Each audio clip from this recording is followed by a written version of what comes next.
Welcome to another episode of Command Control Power. Hey guys. Hello. Yeah, we had a birthday in the audience. Joe was celebrating his birthday yesterday. Too bad we couldn't have had a show on your day. That would have been fun. That would have been fun. But you were saying right before we started that you were snowshoeing. That was how you celebrated.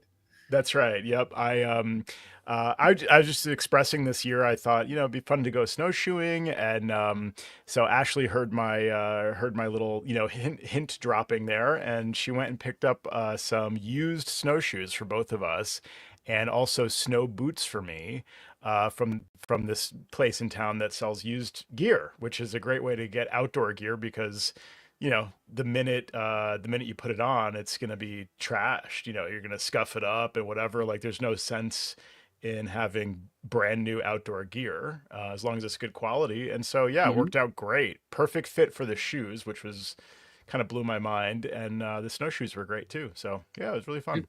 So they're not like giant tennis rackets like I see in the cartoons or something else? I mean, kind of like that. It's like the plastic engineered version of that, pretty much. Yeah. Yeah. That's great, man. Great. Spent it outdoors, got away from the everyday grind. Yeah. Get away from the screen. Yep. Yeah. So you were like great exercise. the Klondike guy. What was his guy's name? Who I don't know that guy. I don't know. Come on, Sam, from Rudolph, the original who discovers peppermint, and he do you know what I'm talking about? No, I think I do, but I can't remember his name. Yeah, I know the concept of the original Rudolph, but I don't know the plot or the characters. I have to look that up. There was a guy that had a name that you could reverse. I can't remember. I thought it was Klondike Cornelius, but I could be wrong. Oh, they're Cornelius. Okay. Yeah. Okay. I can't think of the other character that I'm Yukon Cornelius. That was his name. That's a good one. Nice. Yeah. So that's you, Joe. Apparently. Yeah. No, it was it's fun, when you get into, you guys are athletes, you run a lot and all that, but you elite run a lot. Athletes, elite runners and spinning. I know you're into all the things, man. But no, there's nothing like, the exercise of getting your arms into it with the poles, I felt like it was a really good cardio workout compared. I love hiking and walking, but I don't get the heart rate up to that level, it's just really, really good exercise. Super fun. Yeah. It's nice out there. And so how'd you guys do yesterday without me? Did everything? The world fell apart, Joe. Yeah, I was wondering, right? Without you at the helm, everything comes apart. Oh man, yeah. No. Well, what's new in your world, Sam? Day. Yeah, average for you, which is what, crazy or? Well, I'm trying to figure out some kind of DNS problems and stuff, but no, actually this week, I think. As we record this, I think there are a lot of vacations going on for families and stuff, which takes people out of the workplace. And then it lessens the phone calls and things like that. I think the month of February is a little interesting with that, with different school vacations and the like. So it's been a little quiet, which I'm not upset about. This is a Patreon show, so feel to speak freely here, Sam. Oh, I got something to talk about. Don't worry. But this week, I'm saying has been particularly quiet. It's only day 2 into the week too, so.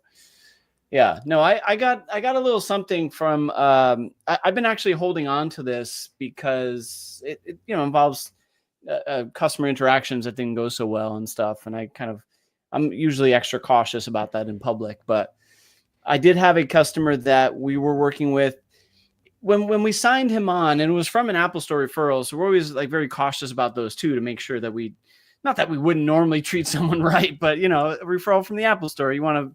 Take extra care. But he owned a small business, an outdoor business. So he was always on the go and, hopped in his van and ran a lot of it out of his house and things like that. But he needed help just in every possible way, not just I need IT. He needed staff, where he doesn't have it because it's basically just him. So we signed on and said, we'll help you through some of this stuff, like organizing your contacts and, putting organization to your madness of paperwork and just guiding him to be able to grow at some point and be now everything's here and things like that. So long story short is it didn't work out. for the most part, he was just incredibly scattered and just could not be reined in any way. And Matt even went over to his house a couple of times to try and just sit with him. And we would get up. He was just impossible to rein in. Huh. And one day we got a random email out of nowhere going like, this relationship, you guys are not taking care of me the way I expected, all this stuff just out of the blue. And I'm like, here we go. We've been trying to reach him for weeks at that point because he disappeared for a while and there were things that needed done. And so, it went south very quickly. And he claimed that Jay hung up on him on a phone call, but Jay was like, I was talking to him, and meanwhile he's at a drive-through ordering food and talking to this person. he's like, I didn't hang up on him. I lost him on the call. Like, it's just insanity, all of this madness and this personality of this person. So, but it got worse because, as part of our whole MSP thing, we pay for services and then the client pays us, and we have a markup plus our time and, our magic number or whatever. And if they don't pay us, we still have to pay for the service that they're like an MDM. Mm-hmm. So as this went down the line, we went to 1 month, 2 months behind. And, at some point we're just like, when we've been trying to reach him, call him, email him, everything. I reached out to Apple and I told them, listen, this is going south. It's not good, but the customers, he's not right. So we finally made the decision. We gave him notice. I said, I got, these two guys, MacWorks and SciMac. They're great if you want to sign on with them. And we gave him some options. Yeah, you would not have wanted this. No. And I told him, I'm like, listen, we got to stop paying for your MDM, which means the communication is going to cut off to your devices. The MDM will be deleted. Right. And then you're going to have to wipe and re-enroll because they're mostly iPads that, like, he had a couple people that were contractors that would go out for him. And I said, this is all going to go to shit if you just don't at least reach out. I'm not even asking about the money at this point. Just find someone else that we can transfer this to. Right. And no go. So we finally actually axed the whole MDM and deleted all the tokens and everything. So let me get that clear. So this is something I never thought about. So if you remove your MDM management, the data's gone? No. So for two things. One, I should be very specific in that this was mostly mobile, so iPad devices, but the data wouldn't be gone. It's just all of the apps that got deployed via MDM. Oh, okay. Yeah, of course. Those pieces, we wouldn't erase data, of course, but in order to manage them again, you don't really, they're supervised and enrolled. So the only way to unenroll a supervised device is from the MDM or wipe it and remove it from Apple Business Manager. And you took them out of Business Manager as well? No, well, that was their Business Manager. So I left that in there. And now someone that's informed in some way has to not release it, but just not tie it to the old MDM so that if you wipe it, it just kind of sets up as normal. But it was a big decision for me, because I don't want to, no matter how much of a jerk or annoying guy he was, I didn't want to like cut off like him at the knees where he couldn't manage them again without help. Didn't want to hang him out to dry. Yeah, even though I should have, because he left us 3 months without payments, and I probably should have done it sooner. Which I'm curious about this as I'm bringing this up in terms of, it doesn't have to be a formal policy, but what you guys would be your threshold. I mean, I don't know, it might be 7 days, but I'm just wondering, did I wait too long? 90 days is a long time to just That's not a long time. That is a long time. Although I'm probably in the same boat where I don't really have a policy per se. I haven't really needed it, but it's more like, if it gets to that point, you've given him ample opportunity to follow up with you and make it right and at least come up with some kind of plan together for how things are going to proceed. If you have no communication back, 3 months is, that's way beyond the point where I think most people would wait. Well, he had communication to a point, Joe. He just wasn't getting payment regardless. Yeah. I mean, right. Because also, like you said, Matt visited with him. I think the bigger picture is, Sam, I mean, I would love to say, oh, I never would have taken a guy like that on, but because it didn't pass the smell test. Yeah. But there must have been some red flags. And maybe if you had gone to his house or his office instead of Matt, you might have had that wake up call a little bit sooner that like this guy has ADD or when I see a client who's in chaos, even a potential client, I mean, for me, that's just, and maybe you didn't get the full picture until you started working with him too. I'm certainly the benefit of the doubt here, but Well, I find that people who need to start, like you said, from the very beginning, I just don't have the bandwidth for that. I can't, yeah. like, I've got all the time in the world. Joe, I'll tell you, I'm sitting around watching YouTube videos with Adam Scott and Patricia Arquette. But Oh yeah. Nice. yeah, they were eating chicken. We got to get to that. Well, they were eating chicken wings. They were on the hot one, Oh, I guess. Is that Oh, what it's called? hot wings or hot ones. Hot yeah. wings. Hot Yeah. ones. Hot one. Yeah. Yeah. So, but when I have to start at the very beginning, like you said, Sam, get his contacts in order. It's like, oh gosh, Yeah. it's not for me. It's for Sam. Yeah. Well, okay. So the question of red flags, I think this is a great topic. So were there any, Sam, besides what Jerry's referring to with, kind of the general chaos, or? There were absolutely red flags. And, we actually talked about it internally. And even Matt, to your point, Jerry, I did have Matt go, but Matt was like, whoa, guys, this dude is like too much. Like he's a mess. And I was like, do you not want to go back there? He's like, I totally don't want to go back there. Wow. Jesus. That's bad. Yeah, it was bad. But again, so I laid that out to Apple, again, this is a thing that's like a referral. So you handle with care and all that stuff. But I told him, I'm like, just a heads up, something's not right here. And if it goes south, which it did, I just want you to know now that I felt that. And so there's, they knew we try and take care of customers. So they weren't like attacking me or anything, but, they were, to answer your question, Jerry, there were signs he was just not going to be nailed down to get this done properly. And in the end, that was right. I just waited too long. What is it with people? What do you think? I mean, it's like, what does he expect, right? Like that guy's coming in with like chaos swirling around him and like wants, like needs help in some way, but like, it's like, okay, yeah, like you're joking. Could, hand him off to Jerry, hand him off to me. Like, I highly doubt that would have gone any, like Jerry would have never taken the client. Like I would have lasted 4 months probably or something. But like, what is that client like hoping, like, what's the best case scenario for that guy? Like, did he expect, if you had given him another month without payment or something, and like finally he follows up, or, I mean, what could help in that situation, if anything? Absolutely nothing. Like, I, honestly, and I'm not even joking. Like this person was just he didn't get any concept. He didn't understand that he needed help, or he knew he needed help. He just didn't want the help. And so there was nothing. I mean, nothing. So I was just looking at some emails in talking about this. He sent a message that wasn't terribly long, but just, he was writing to address ongoing challenges in meeting mutual expectations. That's how he went.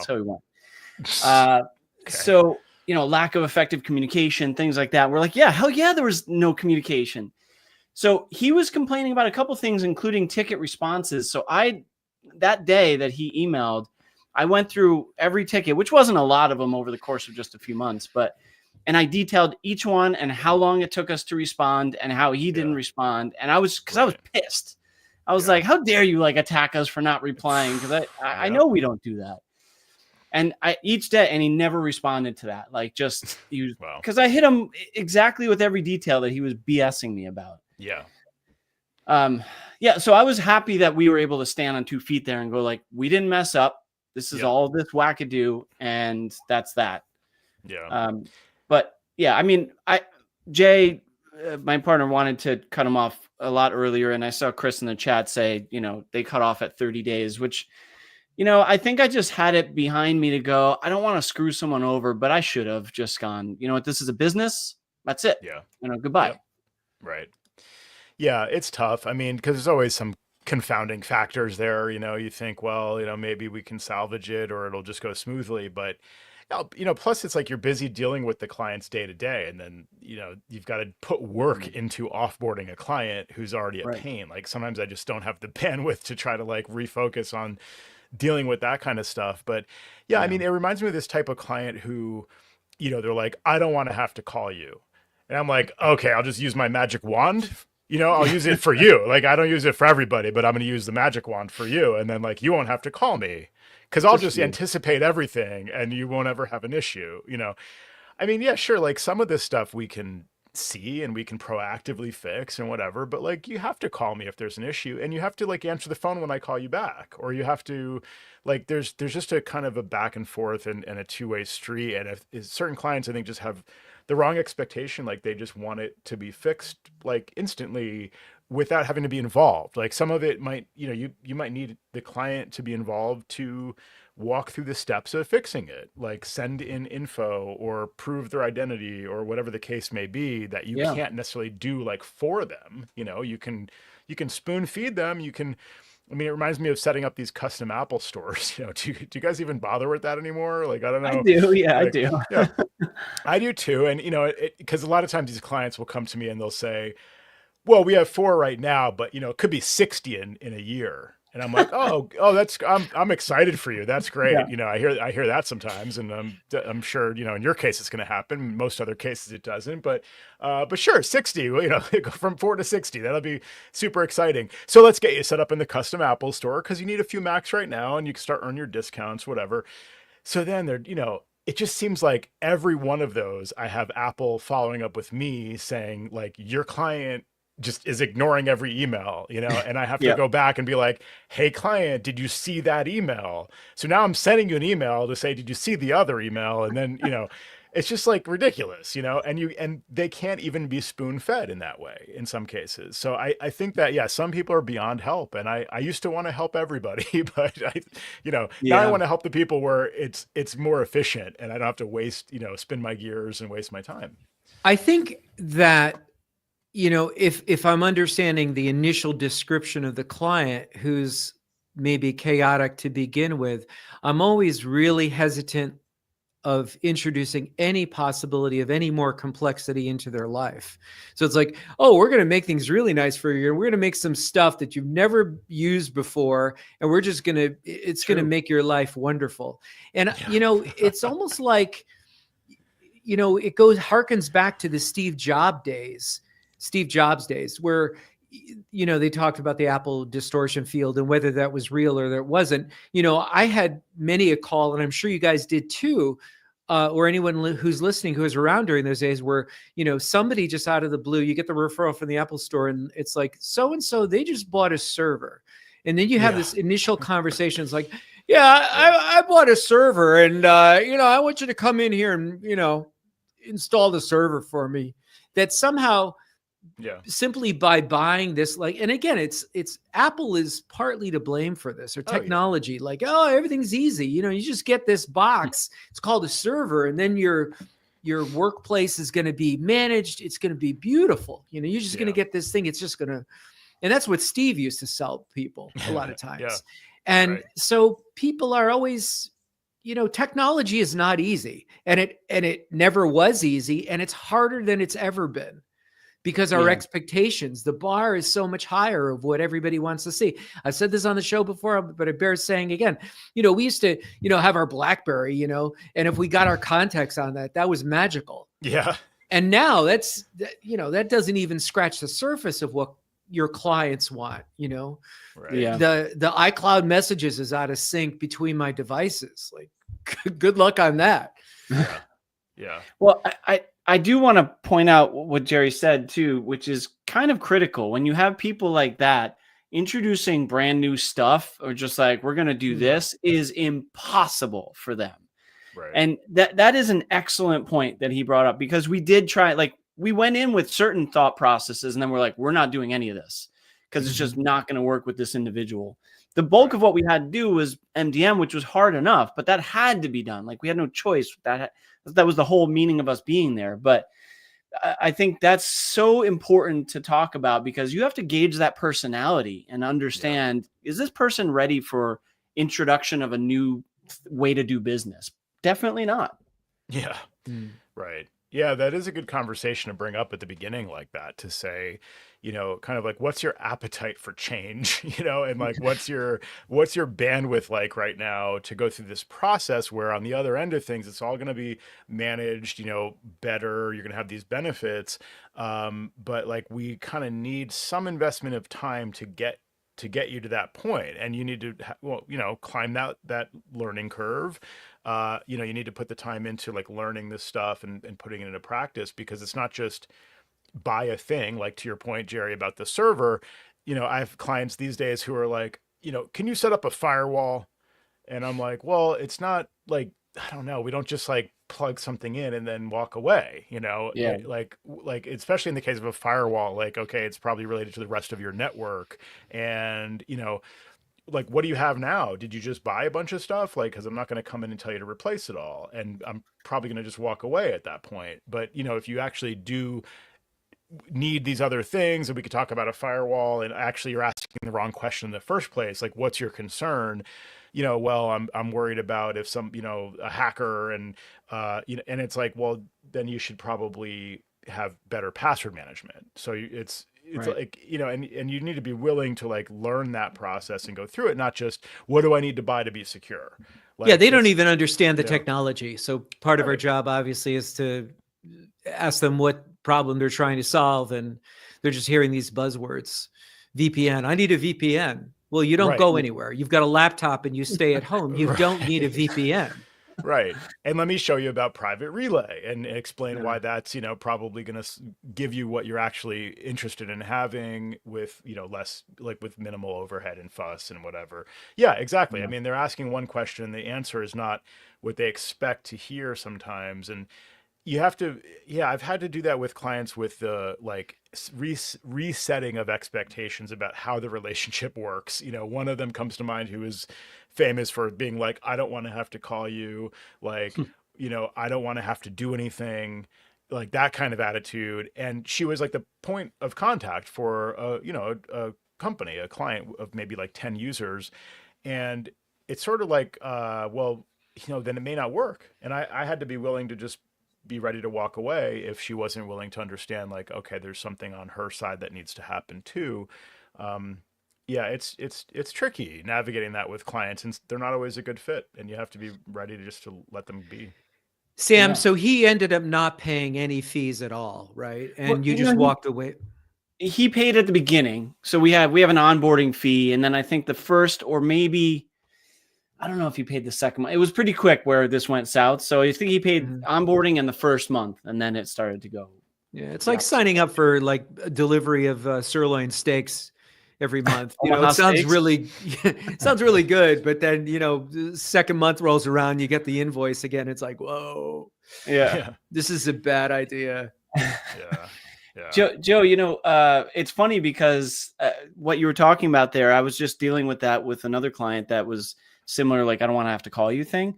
Right. And so it was interesting because this employee had come from a big company. Mhm. She's like, well, IT, they would just come in after hours and they'd fix everything. And I'm like, okay. Yeah. But you're asking me, you're saying when you open this AutoCAD drawing, X happens and you have to do this. I'm like, I can't just go in at night and just be like, yeah, Right. it's all magically done now. Right. We I even need made to a few edits to interact. test. Yeah. Yeah. I added a bathroom sink, because I wanted to test your workflow. Like, Yeah. what am I supposed to do here? Like, yeah, yeah. I know. They'd probably be like, well, I didn't want to sink here. What the Right. Well, you got one now. My IT guy put it in. It's like, yeah. I removed a few structural support beams. Yeah. I hope you don't Yeah. mind. Yeah. I thought it would look better without that beam there. It's like Yeah, we just better, got it out of the more way. headroom. Yeah. Load bearing wall. I got rid of that. I used to roll my Thank you. eyes, like, because we have colleagues who would always use this phrase of like setting expectations, and Yeah. I think I would roll my eyes like internally for when I would hear that, but I'm really coming around to that a lot more lately. Like, it's just Yeah. it's really true. Like, you have to be on the same page as a client with what they expect has to be what you're able to provide. If it's not a match, then you got to either reset that or part ways, like, as the case may be. It's true. I might be sending you another client. I don't know. We'll Oh, see. I'm good. Yeah. Oh, I'm I so have, glad I don't live yeah, close. I know, right? I have one. Here's one from Tim just this week. So last week I talked to this client who who calls and says this person and this person recommended me. So I'm like, okay, when they're a recommendation, like you said, Sam, with the Apple Store, you try to you want to like really hear them out, see if it's going to be a fit, because there's like other reputational stuff and relationship stuff, whatever. So anyway, he's moving. I mean, it should be pretty simple. And I said, okay, well, what do you have? A Mac, this and that. We'll set up a network at the new place. And he wants us to like come to the old place and see what he's got, catalog everything, and like go to the new place and see where he's moving. It's like just a home user. It's not an office. It's probably minimal stuff, and it's already a lot of time to be going to two different locations, and it's billable. And I let him know what we charge, and I said, we probably could do this remotely. Like, we'll just, when you've got the movers, when you've got everything moved, like we'll just come and help you get set up. It's should be pretty easy. No, Yeah. I'd rather have you see it and this and that. It goes on. So, okay, fine. So he called back after checking on an ISP question and talked to Tim. And Tim comes back and he says, he needs a new Mac. He needs to be on our monthly plan. He's difficult to work with. He doesn't listen to instructions and is, this is as Tim put it, dishonest about what he's doing or what he does when following instructions. So Tim, I could just hear the frustration like through Tim's report to me. It's like Tim's Wow. like, click here, and the guy's like, I did click there, and it's like Tim knows it's not true because like that thing didn't happen or whatever. Yeah. So they're like combating, there's a little adversarial kind of thing going on there. And Tim says, I'm not sure it's going to be worth working with him at all, but I'll give it a shot. They scheduled the onsite. The follow up, changed the onsite. The guy, postponed that. So now it's just all up in the air again. So Tim says he spent over 20 minutes trying to get him on Splashtop. He told me he doesn't and won't reboot his Mac, meaning Tim was like, let's try rebooting because this isn't working. And the guy's like, I don't reboot. I'm not going to. So this is like Tim reporting a conversation to me. And then Tim said, I explained that he should reboot once a week. And the guy replied, I do. So I'm just like, this is really a lot of difficulty already, like for free. So then God. Tim ends this, a few more things. And he says, I have a bad feeling about him so far. So that's almost good enough for me. Like if you have a bad feeling, you don't have to be able to explain what the red flag is. It's like, it's a bad feeling. That's enough of a red flag, right? So Yeah. then I just thought this was funny too, because he goes, Tim on a follow-up email, he goes, I almost suggested Jerry, but I found him frustrating. ... It may not be a good fit for Jerry. It's like, None of us. Yeah. no. You Jerry wouldn't think? have made it to the second email of this thread, like let alone, oh sure, I'll come to your house, dude. But it's funny because yeah, we get these like, it's just okay, this is not a fit. It's Yeah. just not. Like, I don't know what you expect from us. I don't know what you're trying to get done here, but yeah, it's tricky. It's impossible. But Yeah. I like the way, Tim, as an employee of yours, I think, and my guys do something similar where it's like, Mhm. well, I want to help them because I know it makes the company money, and I don't want to shy away because I'm doing my job, but I'm just telling you they're difficult. And there have been times when I'm like, hey man, that's good enough for me. You don't want to work with them, let's not work with them, Right. and I think in some ways they appreciate that, where they're like, oh, it's not just about like, let's get another monthly client on the hook for Yeah. money. It's like, Right. this is going to suck for me when I have to work for him.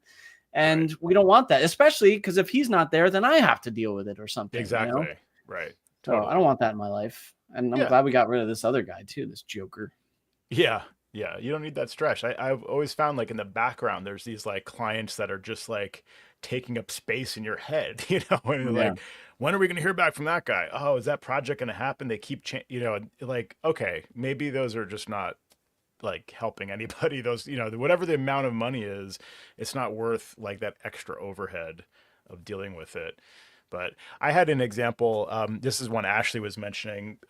She was hearing this story from a friend about how they were trying to hire somebody. So it's kind of like the client perspective being shared from, like through through our wife's filter of like, okay, what is it like on the other side of things? And then I'm hearing the report of like they were trying to hire an AV person, and I'm hearing like how the AV person responding. I'm like, I would do the same thing. Like this is, it was the kind of thing where like, hey, we're building a new house. We need like speakers, or I'm sorry, we have existing speakers. We need to replace these three and like add better sound and whatever.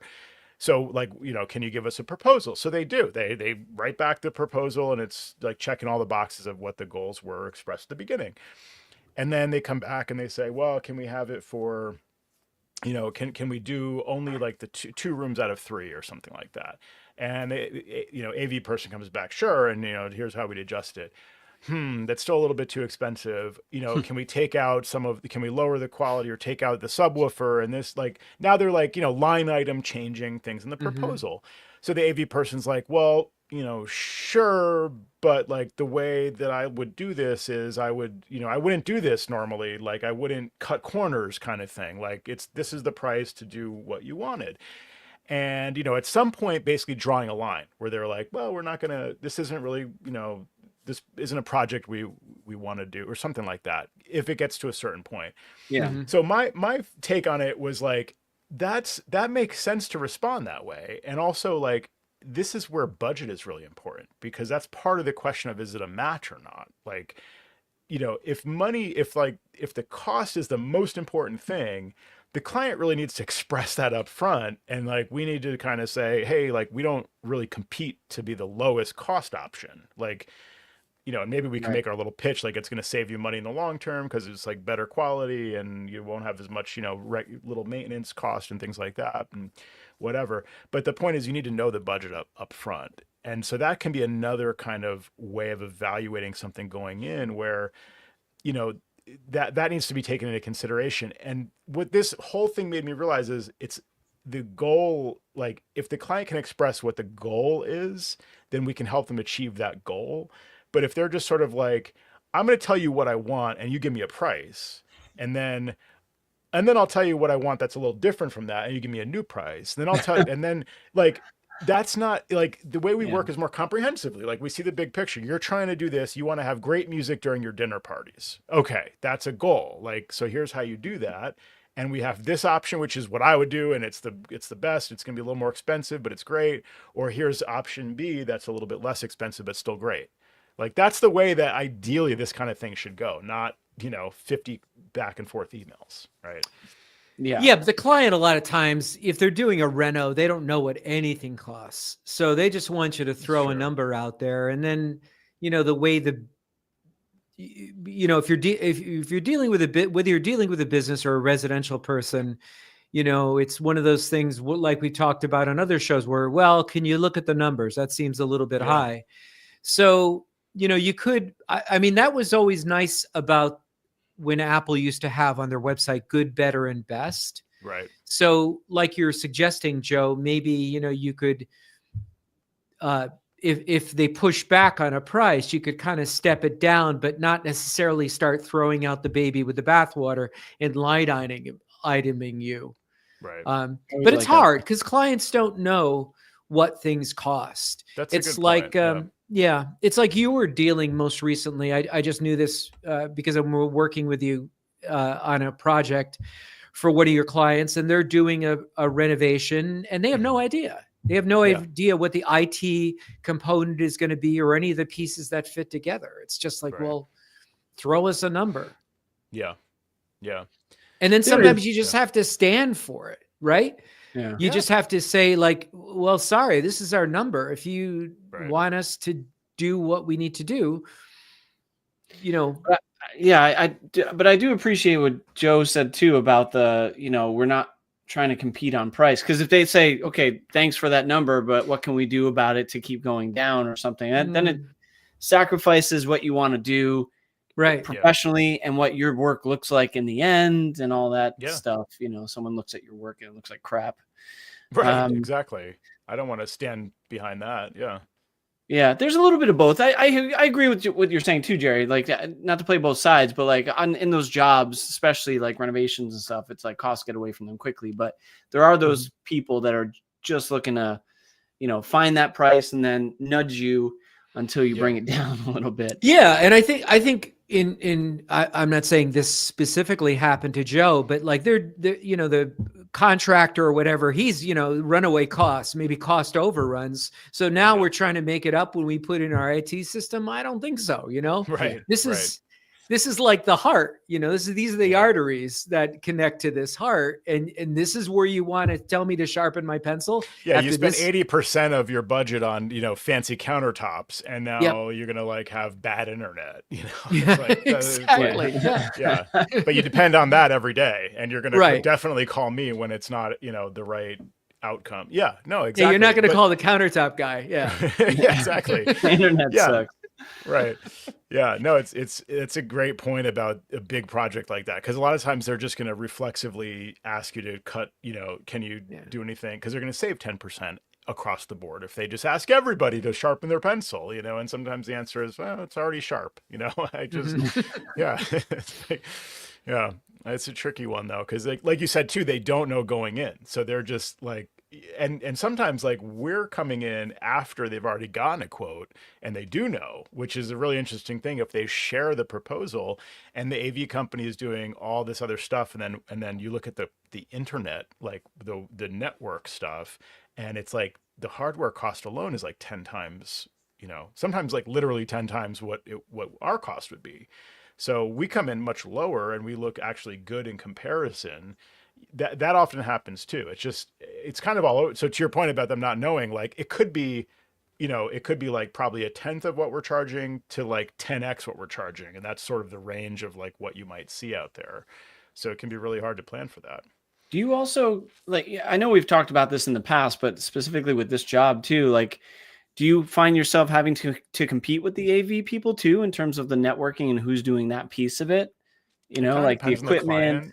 Yeah. I mean, because it's not always apples to apples too. Like the AV company, sometimes we can carve out the network stuff, and the client gets a better outcome. We get to manage the network, so we can help them when there's an issue in the future.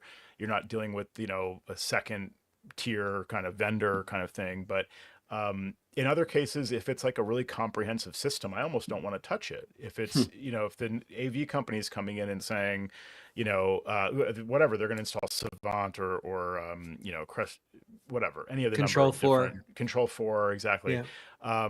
It's like, okay, I guess I'll let them have the network, because I'd rather just have the client have a single, point person to call in that case, whether it's AV or network or phone or whatever. I'll just take the endpoints, but yeah, you got a point there, I guess. Just let them all deal with the headache of the network piece. If they're going to put some of it in, you don't want to do the other part, and then who do you call? Right. That becomes a hassle too. Yeah. I haven't done a new build or renovation. I mean, we've done a couple of office ones, but not residential in a while, because I'm just remembering some old stories that didn't go well for me. Just Jerry mentioned Control 4, that we had a really nice residential, well, they weren't nice. The residence was nice. And things went really south with Control 4 and the networking equipment not passing the traffic right. And we lost that. This was a bunch of years ago, but we lost that client as a result of that. And I was like, you know what? I shouldn't have even gotten involved. Like the AV guy wanted to do more of the network stuff. I should have left that alone.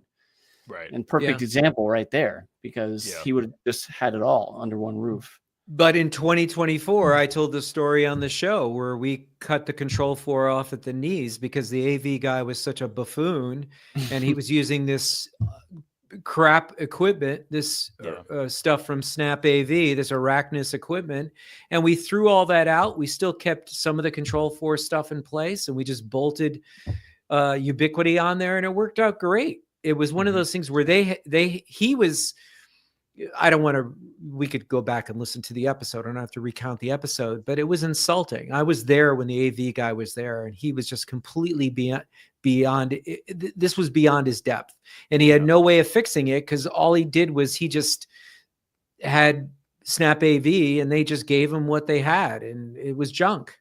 Yeah, I must say, like I Snap AV, obviously they do watt boxes and stuff like that, but that Arachnus switch, those Arachnus switches are hot garbage to me. Like I hate them so much.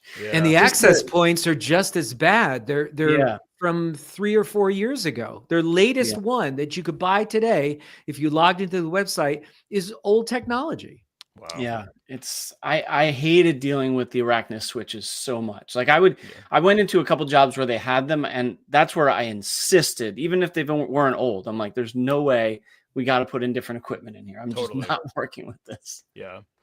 Yeah, and this one of the jobs I was just referring to, that was what they had specified, and so the client actually sent me the proposal, and it spells out this bunch of Arachnus crap, and I was Yeah. just like, I'm going to recommend a new network here, and in this case, the client wanted us to handle the network. So I said, in Mm. order for me to handle the network, like it's got to be our equipment, or at least Yeah. equipment that we can support. I'm not going to agree to support equipment that I don't that I either haven't had experience with or that I don't recommend. Certainly that I don't recommend specifically like Arachnus.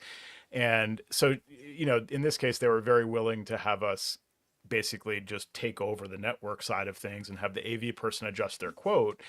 So I knew that going in also, but it was very easy for me to, again, to your point, knowing it was Arachnus, to be able to say, like, I know I don't support that. If somebody else was coming in and specking, Ubiquity, or I don't know what else I would, Cisco Meraki or something like that. yeah, It's right. probably But it's very rare. Like typically, like we always talk about, it's AV people who, get involved in network stuff, but without really network experience, and so Mhm. they're just kind of reselling this Arachnus stuff, which Snap AV will, I guess, pre-configure in some Mhm. way, and then like maybe support remotely, but the Phone AV, support. Yeah. it's You plug and get play. US Like, yeah. Right, you get US phone support from them. They're very nice on the phone, but and Hmm.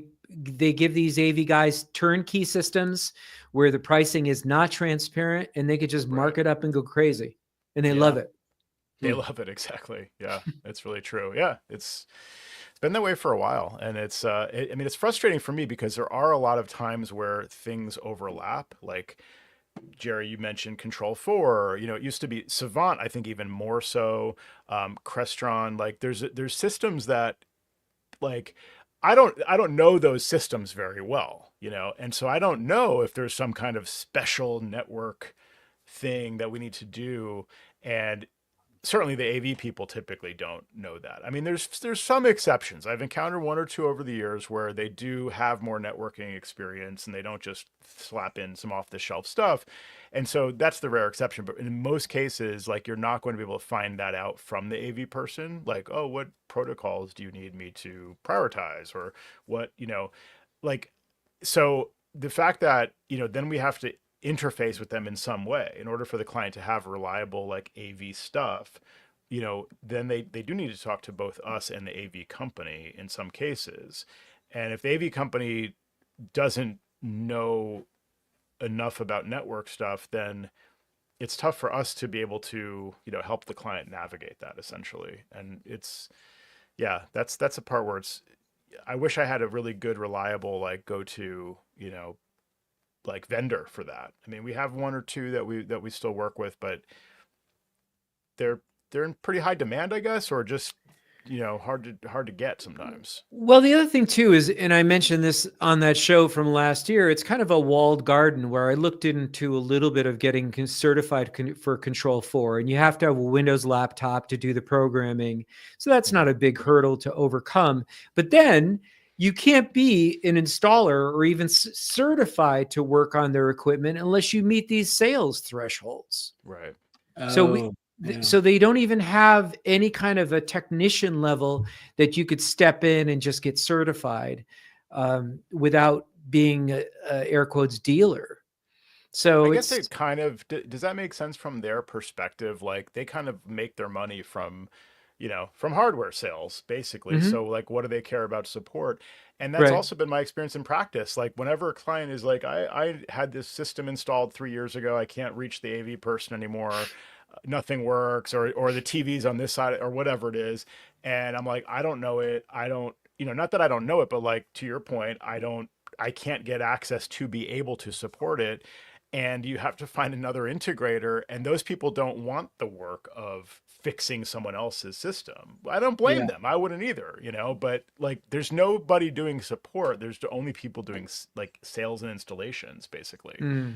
And there seems to be like a gap there, but what can we do? I think I looked into it too, Jerry. This was pre-pandemic, but I couldn't find a way in either. And I decided ultimately that I don't think I wanted to. I was doing it just to try and build up some business, but then it just seemed like a real big hassle. Yeah, And it's a plus, great idea. yeah, I mean, but maybe I learned from you at the time because something turned me away. But the sales thresholds is not fun either. No. Right. And interestingly, when we threw out all that Arachnus equipment and just had the Control 4 devices talking to the Ubiquiti network, 90% of their problems with the shades not going up and down, the remotes, everything went away. Wow. It was all network based because, No it was just communication. Wow. Ridiculous. But, crazy. it could have gone the other way too. But yeah. They're like, oh, we're thrilled. Now the remote works. Yeah. I'm like, right on. Wow. Yeah. I remember one of my last Control 4 jobs, again, pre-pandemic, when we were talking about the networking, who was going to take it over, the Control 4 installer was a male model. So they're like, well, we're going to go with him. I was like, yeah, I figured. We're going to go with Fabio. Yeah. Nice. Well, they obviously have not seen you in your, your white T-shirt, Sam. Because shouldn't have brought it up. They might. I know you should have peeled off a couple layers. Is it hot in here? Yes, it's hot in here. You're having a problem with your thermostats too. I had just taken off layers. Yeah, nice. It sounds like a good plot for a porn movie, the tech guy. Right, the AV. Well, that's the Patreon, gentlemen. Yeah. It's usually the pizza guy, not the AV guy. Exactly. The AV guy gets no love. What the heck? No, I had one a long time ago. It was probably 10 years ago, maybe even more. And it was another AV company, and they were doing this. It was new construction.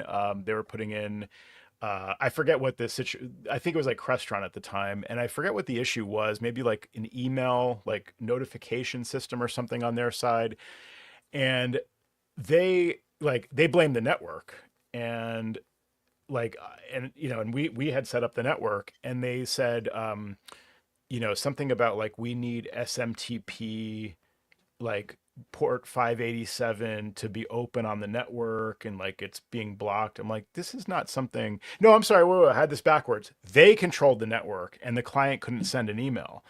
And I got in touch with them saying, you guys installed this brand new network. The client's having trouble sending email.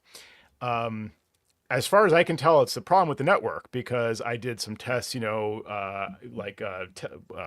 what is it? Is it Telnet or something? Like you could test the SMTP connection, and all that. So it's doing some tests and stuff, reporting back to them. And they said to me, this is not part of our protocol. Like, you need to send us a list of what ports you need open on the network. And I'm like, really? I have to ask you about the ability to send email? Like that, you're going to block email unless I request it. Like, okay. Like you're blaming me, like for the, and it was like on a chain with the client. So I'm of course very careful not to like try to throw them under the bus, but they were obviously trying to throw me under the bus. And I had to write back with that kind of just defensive, like, like this is, I've set up and worked with a lot of clients and a lot of different kind of networks, a lot of people who manage them. And I've never been told I have to like ask for email, on the network. Like, so, okay. But that's just an example of where, when you intersect with another company, like if I got the impression that they wanted to come off a lot more technically proficient than they were. So they're kind of like, I don't know, signaling like they know more than I do before I got the chance to blame them or signal that I know more than they do. So it's just wait a minute. If they're not cooperating, Wait a minute. You want port 80 open at 443? Right, wait a minute. Right. Let me write this down. I think I probably said, like, do I have to ask for like websites to be able to load? Like, what does this network actually do if you don't have like web and email? Like what? Yeah, it's absurd. But yeah. Just tricky, man, navigating that with people sometimes. Yeah, that's a little difficult too, just overall when you're it becomes a pissing contest, like one company That's the trying to term I wanted to show. use too, and I Yeah. didn't want to say it, but thank you for saying Yeah. that. Yes. It really is though. You're so It's fresh, kind Sam. of it's mildly annoying when that happens. Yeah. It's just like I don't need to, prove Yeah. my worth to you, but whatever. Some Yeah. people just, need to make themselves bigger. Right. Yeah. It's tricky, man. So it sounds like you walked away from your guy at the beginning of the hour, Sam, relatively unscathed. You paid for services for a little bit. You didn't get you paid a cost what these Yeah. services you signed him up for cost you. Um, Yeah. and Yeah, I mean, I haven't heard from them since, so it's not Mhm. like they've seen something happen to them or anything like that. It's just all very strange. I don't know what to make of him. Like I also told Apple, I said, hey, he's probably gonna reach out. I said, Yeah. this didn't go well, so Yeah. they haven't heard anything. He's just kind of fallen off the map. Yeah, he's best he Wow. go away anyway. And Yeah. his work, without giving too much away, is very much spring and summertime work. So I don't know what he's doing that's so busy right now. Huh. He's not the dog father, is he? No, he's not. Goes around in those big vans that washes the dogs. No, the dog father. You haven't seen those? You don't have those in your area? I have haven't some seen of the, these- the vans, the cut-in plush or whatever. We got they like call them. Dogfather. There's like a whole bunch of vans. There's like Dogfather 13 passed by me the other day. Like they've got like 13 trucks on the road. It's the Wow. business we should be in. Yeah. Yeah. I mean, Probably a lot simpler. yeah, one of an IT, like internal IT guy that one of my clients hired, his last job was dog washing. So it's a stepping stone to IT apparently. Right. Never heard that career path before. Yeah. Well, that's what they man. say. People who are good in music are good in IT, and people who are good in washing animals. Right. Also good at IT. Yeah. Sure, Nice. I'll go with that. Yeah. Yeah. Oh, man. That's good. That's good stuff. Have you guys ever done, just as we wrap up here, because we're still, early in the year. I know I'm not supposed to mention what the date is or anything like that, but, I think I gave it away. yeah. Do you ever look at I mean, how do you, let's put it this way. How do you look at your books from prior years? Do you have an accountant that, helps you kind of like understand your business and interpret things? Do you do it yourself? Do you have someone on your team who does it? I mean, I'm asking both of you guys, obviously, and then for the chat and for the listeners, just curious, so the reason I bring this up is because I just thought, let me go back and look at my net income from like prior years. Like I was never really looking at this with so much care, and I like, especially in the early days, it was just sort of like, all right, I'm making enough money to like pay my car payment, whatever, and so it's like good enough for me. But to go back and look at that, and I actually charted it in a number spreadsheet and started to correlate Is this a hooray for Joe story? No. But Okay. the point is like, Yeah. well, it was actually really interesting because I had very consistent income, like pre-office, employees, that kind of thing, like pretty consistent, which at the time was good. And then it didn't really like go up over time. And so that was interesting to see. And also to correlate like different points in time where like, oh, my net income dropped quite a bit that year. That's when I opened the office and I hired Tim. Oh, look, that was the global financial crisis that had an impact on my income. And then, You went back this is far. where I went back pretty far. Exactly. Like back to actually 2008, I think was the first year I looked at, but and then looking at like when I tried to hire more people and I tried to grow the company and then scaled back, that kind of thing.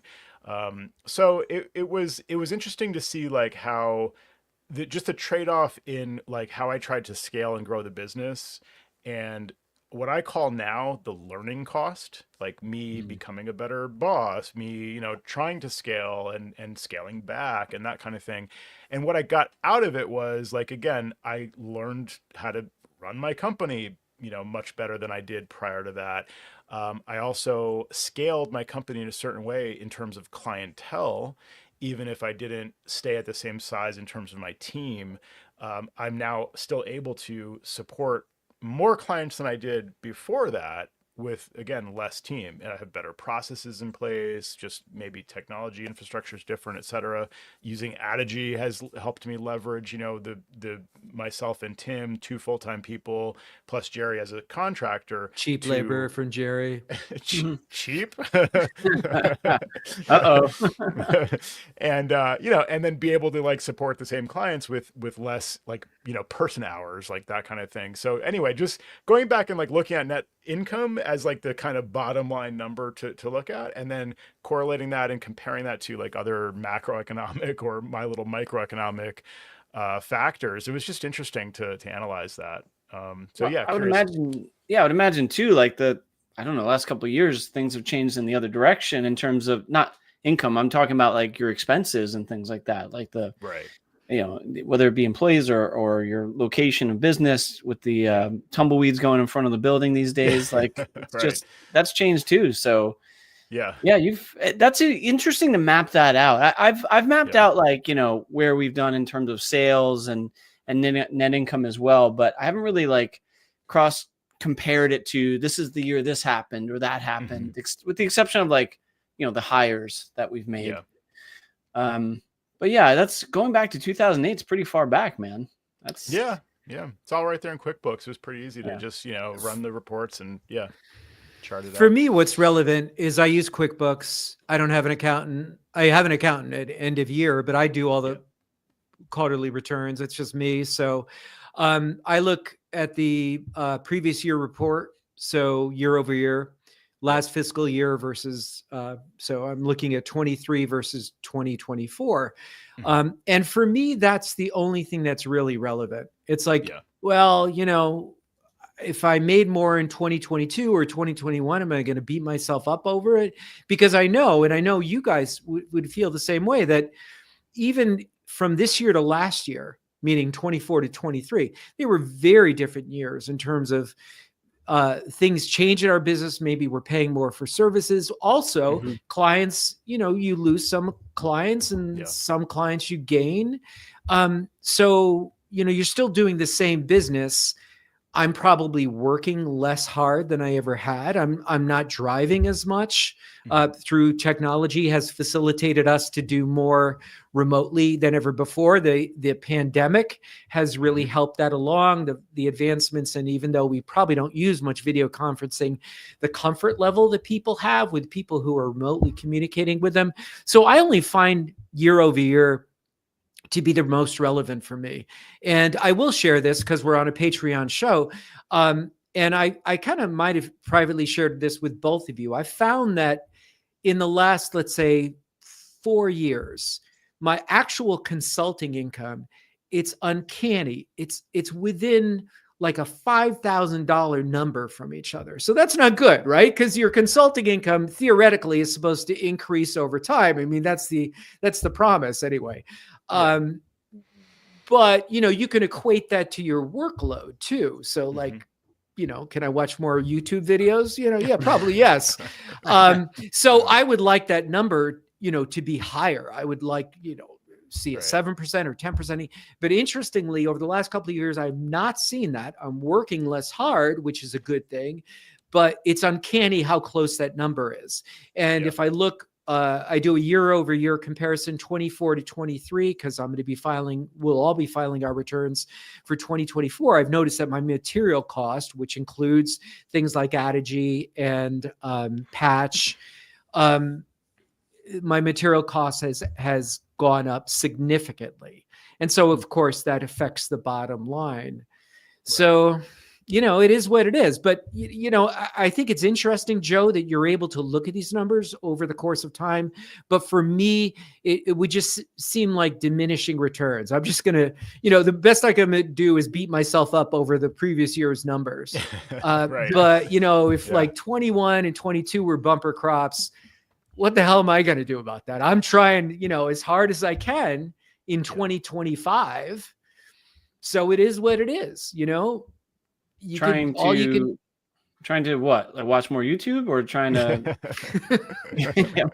Trying You're to doing great there, Jerry. You're doing Yeah. great there. If that's All what the you're links trying I to get do. from you are Yeah. amazing. So Right. yeah, no, trying to improve the bottom line, the net profit, right? Yeah. So yeah, we Yeah. whittle our pencil and we look at services. There's a service that I let go that a lot of consultants use, and you guys still use it, and that was let go last year. It wasn't a big number, but that's what we try to do. We try to pinch where we can and try to run it lean and mean, and just try to find clients, find good matches, find good fits like we talked about earlier in the show. Yeah. That's about all you can do.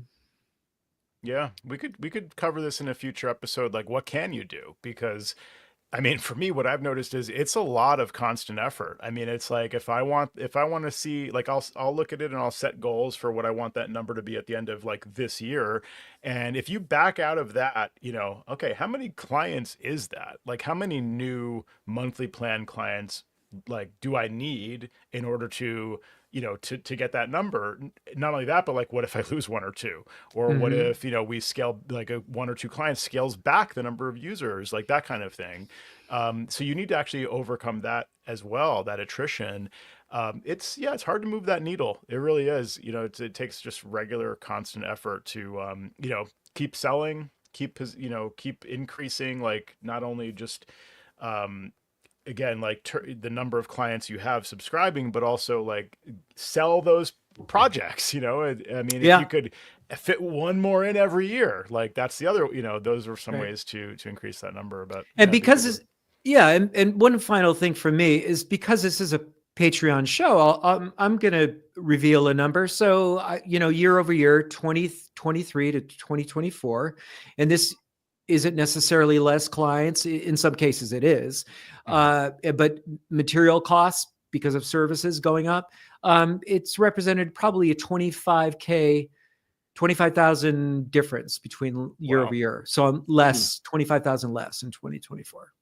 wow, even with dropping the Yeah, but some that's services, yeah, it yeah, doesn't. It's not yeah. a huge number. doesn't correlate. Yeah. Yeah, Oh, no, exactly. It's yeah, costs are increasing. yeah, How and about you, we're Sam? adding new things. We've all added some, new features and Mhm. costs to our bottom line. Hopefully, we've billed that appropriately back to the client. But Right. I've learned a lot along the way. This past year alone, I've changed my billing plan like I don't know 4 or 5 times because I'm like, well, that doesn't work, but I already billed some clients for it, so now I got to like change them next year. It's just I Right. don't know. It's just I think I'm in learning. a good place pricing wise. Like Same. you, Sam, and you, Joe, probably. I think I'm good, there. It's not like, oh, I've got to go back and I've got to look at what I'm charging for my monthly for my MSP management or my hourly Yeah, rate. I think I'm good there. And maybe some clients I'm too expensive for now, but maybe those are Right. some of the ones that I'm probably glad I got rid of anyway. Yeah. for sure. Yep. More YouTube videos. Yeah, man. Nice. All right. Well, Well, it it's sounds like great. we'll be continuing this conversation in another show then. Definitely. Yeah. No, it should be another Patreon show for sure. So, cool. Well, yeah, good talking to you guys, and we'll jump to our next recording, and yeah, talk to you in a week. Later, fellas.